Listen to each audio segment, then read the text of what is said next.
అంగం వంకర తిరగడం, షాక్ వేవ్ థెరపీ ఈ రెండిటికి లింక్ గురించి మాట్లాడుకుందాం. యూజువలీ అంగము వంకరగా ఉండటానికి కారణం ఏంటంటే పెరోనిస్ డిసీజ్ అంటాం. ఈ పెరోనిస్ డిసీజ్లో ఏమవుతుంది, అంగంలోని ఒక కొంత భాగానికి రక్త ప్రసరణ తగ్గిపోయి ఒక స్కార్ టిష్యూ అంటే ఫైబ్రోసిస్ ప్లేక్స్ అనేలాగా ఏర్పడతాయి. ఈ ప్లేక్స్ ఏం చేస్తాయంటే అంగానికి ఆ భాగంలో రక్త ప్రసరణ తగ్గిపోయి మిగతా భాగం వ్యాకోచించడం అనేది జరుగుతుంది. ఒక భాగం వ్యాకోచించి ప్లేక్ ఉన్న భాగం వ్యాకోచించకపోవటం వల్ల ఏం జరుగుతుంది అంటే అంగం వంకరగా తిరిగినట్టు అనిపిస్తుంది. సో ఎప్పుడైతే అంగం వంకరగా తిరుగుతుందో చిన్నగా ఎరెక్షన్స్ జరిగినప్పుడు వాళ్ళకి పెయిన్ రావటం కూడా జరుగుతుంది.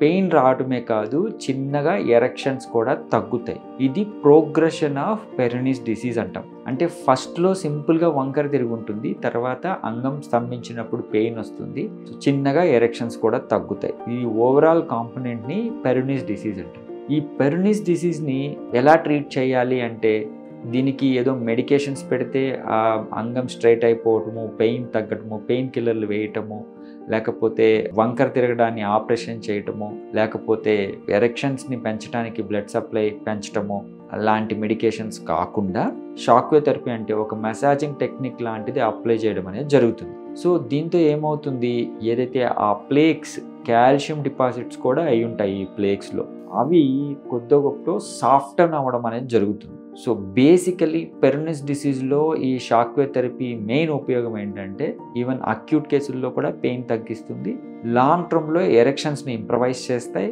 బట్ స్ట్రైట్ అయ్యేది ఏంటి అంటే కొంతమందిలో పర్ఫెక్ట్గా అంతా నీట్గా వచ్చేస్తుంది, ముందు ఎలాగుందో అలాగ. కొంతమందిలో డిసీజ్ ప్రోగ్రెషన్ ఎక్కువ కాలంగా వాళ్ళు పెరోనిస్తో ఇబ్బంది పడుతుంటే వాళ్ళకి ఈ shock wave therapy very straight కాకుండా కొద్ది గొప్ప ఇంప్రూవ్మెంట్ అనేది ఉంటుంది. కాల్షియం డిపాజిటెడ్ ప్లేక్స్ కొద్దిగా సాఫ్టన్ అయ్యి ఇంప్రూవ్మెంట్ అనేది ఉంటుంది. సో ఈ విధంగా పెరోనిస్ని ఏకైక ట్రీట్మెంట్ లాగా ఈ షాక్ వేవ్ థెరపీని కన్సిడర్ చేయొచ్చు.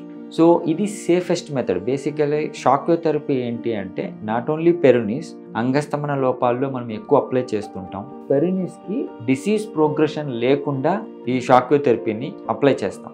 సో పెరోనిస్ వర్సన్ అయ్యే కొద్దీ ఏమవుతుంది అంటే ఎరెక్షన్స్ తగ్గిపోతాయి, వంకర ఇంకా ఇంక్రీజ్ అవుతుంది, అండ్ ఈవెన్ సింపుల్ కొద్ది ఎరెక్షన్స్ కూడా పెయిన్ రావడం అనేది జరుగుతుంది, చాలా డిస్కంఫర్ట్గా ఉంటుంది. ఇలాంటి వర్సనింగ్ కండిషన్స్ లేకుండా మనము ఈ షాక్ వేవ్ థెరపీతో వాళ్ళకి బెనిఫిట్స్ ఇవ్వచ్చు.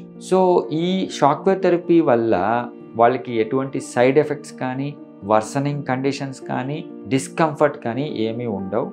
ఇది హ్యాపీగా అప్లై చేసుకోవచ్చు, ఎటువంటి ఇబ్బంది ఉండదు.